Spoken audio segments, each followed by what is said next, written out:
All right, Steve Walls here alongside Darren Smith. We are live for our post-game live here from GEHA Field inside of Arrowhead Stadium.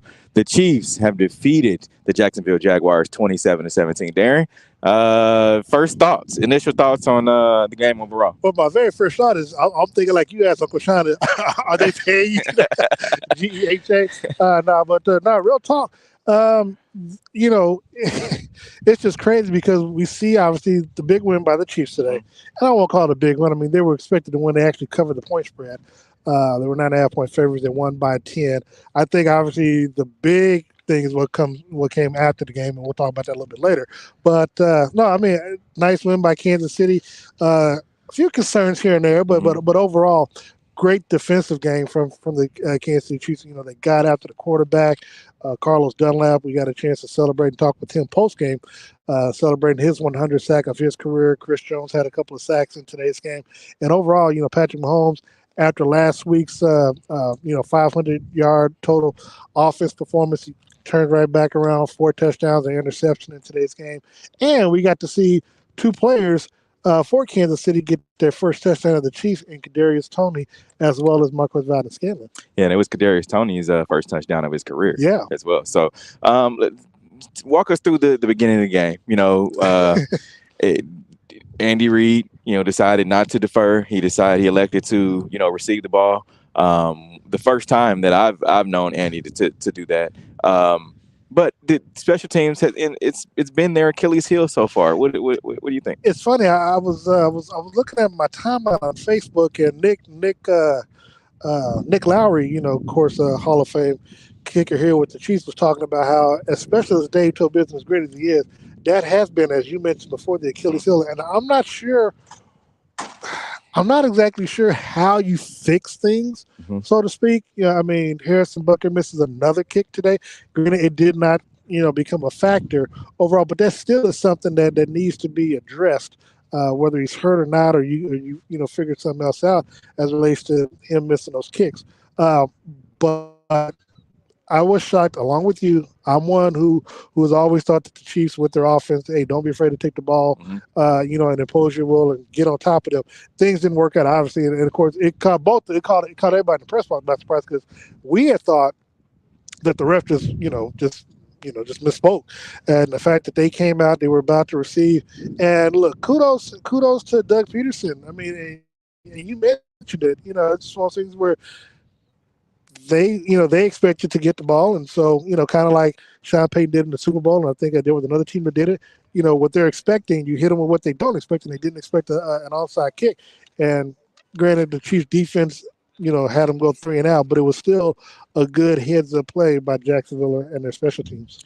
Now, looking at the offensive side of the ball, starting running back Isaiah Pacheco, he did fumble early in today's game, ended up with 82 yards total. You know, I think this is probably one of his better games. He's faced, you know, 2 of the past few games that he's been the starter, that he's faced the top 2 defenses in the league. What do you think you see from him today? Well, one, growth. I mean, I think it was important, and Patrick mentioned it in the postgame, that the show that you still believe in him. Look, these rookies, and I think because 9 of the 10 made the team, and they made plays throughout training camp, preseason, and throughout the season, we're expecting more from them, even though they're technically rookies, as so to speak. And so, you know, because we look at Sky Moore, you know, muffed a couple of kicks that, you know, and leading the touchdowns, and now you bring in Kadarius Toney. He's not returning kicks anymore. At least today, he didn't return any kicks, and he still got a few plays on offense. But as you know, but time will come where his actually, I think today he had one target, 1 reception for 6 yards. One target, 1 reception. But because of the injuries that may have taken place in concussion protocol, we could see more from Sky Moore next week in Los Angeles. I do think that it says a lot about Andy Reid, as well as Greg Williams, the running backs coach, and Nick Bieniemy, where even though he fumbled, and he fumbled down, you know, in the red zone inside the 10-yard line, they went right back at him when they went right back to him when they got the ball on offense and showed them, hey, we believe in you. And he made the defense pay. Now, Patrick Mahomes. What do you say? It's Patrick Mahomes. 331 yards. We talk about it each week. You know, this week. Yeah. threw the ball, 10 different receivers, 9 of them caught a pass. Yeah. I think what we've been saying, everyone can get it, right? Like anyone can catch a pass. Facts. Juju goes down, MVS steps Next right man up. up. Next man up. What do you see from MVS today? Well, relief, and look, and that's probably the word that can go around a lot. Even Kadarius getting that first touchdown, Patrick to an extent. When I asked him about kind of forcing the ball to make sure when you see trying to get players into the end zone, Carlos, getting 100 sacks, just a sigh of relief, and I think it was important for MVS because I asked Patrick, when you go from having one target last week and then this week, his number was called a few more times. Number was called 4 times today and caught 3 of those passes, including touchdown.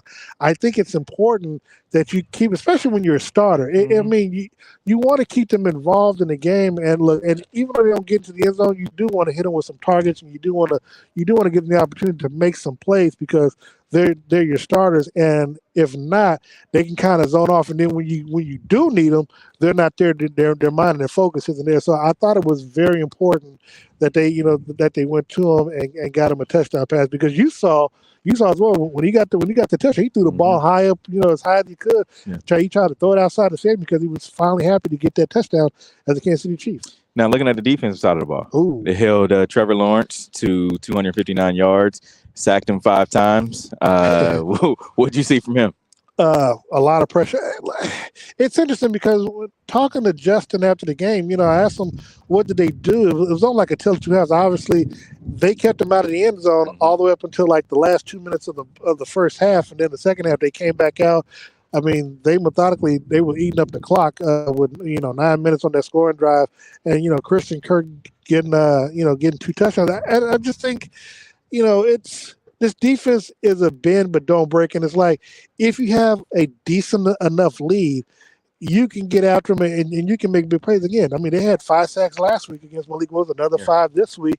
I mean, this is a defense that is built to play with the lead, and they have proven that they can come up with a turnover and help swing the momentum and swing the ball game. So I just think that this is another feather in Steve Spagnuolo's cap that we have to give him credit for. Now I don't know if this is a good thing. I believe it is for the Chiefs, but I don't know how much of a benefit it is for Frank Clark that the team has still come out and managed to be successful on the defensive side of the ball even without Frank.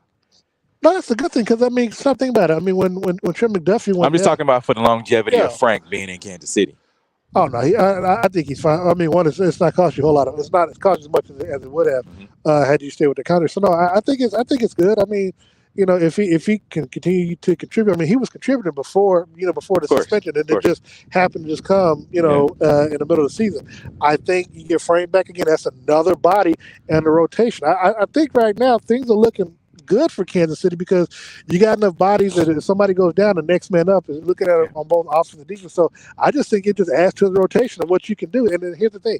It's hard for the offense to scheme because you got so many, and it's kind of opposite of what we were talking about this morning when it comes to offense. But when you look at it, when you got the rotation and the players that are stepping up and everybody's playing the role, nobody's trying to outdo the other, but everybody is also happy with everybody else's success, where you don't get a sense of, well, okay, Chris Jones got 2 sacks, whatever, and I'm not getting mine. No, everybody feels like they're contributing to the team's success, to the team wins and stuff. And so I think you get Frank back in there, same thing will happen. And here's the thing that I'm thinking: the Chiefs now are the front runners in the AFC West, also in the AFC. In the AFC, I'm thinking, and we've been talking about this, that this season is predicated on how well this offense does, right? But I think it's flip side now. It's how well the defense does because they're ahead of schedule. If that makes sense, you got a lot of young guys. You look at the front. You look at the front 4. You have just looking at, you got Frank Clark, right? Yeah, not a young guy, but he's a staple on his defense. You have Chris Jones, of course. You look on the other side. You still have a guy like Derek Nottie. You still have, and looking at the linebacking core, Leo Chanel. I mean, you got a bunch of new guys that you've plugged in on the defensive side of the ball. So now it's like, all right, how can these guys mesh at the beginning of the season? Now you've seen that they're having a success, where do you see them go from here? Will they be able to will this team to the playoffs? Well, I don't think Will's going to be a fan. I just think it's all about execution. Yeah. I mean, it obviously starts with Andy Reid and trickles down to Mahomes and Kelsey and everybody else. And I think as long as they stay singularly focused, which I don't expect them, not to be. Look, they have had literally the roller coaster of a schedule. This season. Course. I mean, but it's top heavy. No, it's top heavy. But but you see, next week again, it was going to be a late afternoon game. Now it's flexed to a night game. Yep. You turn around the following week, you got a late afternoon game. The following week, you got a late afternoon game. The following game, you got a night game. And then the following week after that, you got a noon game, then another noon game, and then potentially a night game. With the Raiders. So it's just one of those things where, I mean, staying focused and it's all at the end of the day, it's going to be all about execution. And if they can do that, the sky's the limit. I mean, we see, and you can't, which they did a good job. You can't overlook your opponent to what's going on next week. We saw today, and again with the Minnesota Vikings and the Buffalo Bills, how Buffalo had a 27-10 lead. Yep. And it evaporated, and they lost the game in overtime. Everybody likes to compare Josh Allen to Patrick Mahomes. Hopefully this kind of ends that discussion. At least, it never started, but it's one of those conversations that will go on and on and on. And so, I think today Patrick did more for his MVP case than anyone else right now. Again, we appreciate you guys for joining us. This post game, it's an early post game. We're used to it being nighttime. Oh my God! Waking up early. Most folks are when we start our post game. Most folks are going to bed because you have to work on Monday morning. But we appreciate you guys for tuning in and joining us. Remember, you can catch myself along with Darren Smith, Uncle Sean Tyler, DJ Q, Quentin Randall. Will be at Soiree Steak and Oyster House tomorrow night. We may have a special guest joining us on the show as well. That's tomorrow night, Soiree Steak and Oyster House in the 18th and Vine Jazz District. That's Soiree Steak and Oyster House, 18th and Vine. Until next week. Well, hold on. Before we go, don't forget, next week we got the Chiefs pregame cheat sheet live from SoFi Stadium. SoFi. So make sure that you join us. It'll be 6 o'clock Central Time, 4 o'clock if you're in California. Make sure you tune in to our respective channels. We'll bring you we'll get you set up for Sunday Night Football as the Chiefs travel to Los Angeles to take on the Los Angeles Chargers, and then following, of course, halftime we'll do Twitter Spaces, and then following the game we'll bring you live post-game coverage as well, just like we did today. Thank you. Remember also, so the Chief, we're being in LA next week. Yeah, it won't be as cold. You're right about that. I'm at least for us. Give me your prediction before we get out of here. Give me your prediction for next week's game. I think, being a division game, I think it's going to be close. I don't think it's going to be a blowout. I think the Chiefs win another. I think it's going to be another thriller like it was last year. I think the Chiefs win it 31-24. Oh, okay, good. I'm close to that. I have the Chiefs. It's LA. I got them scoring a lot. I got them 41-17.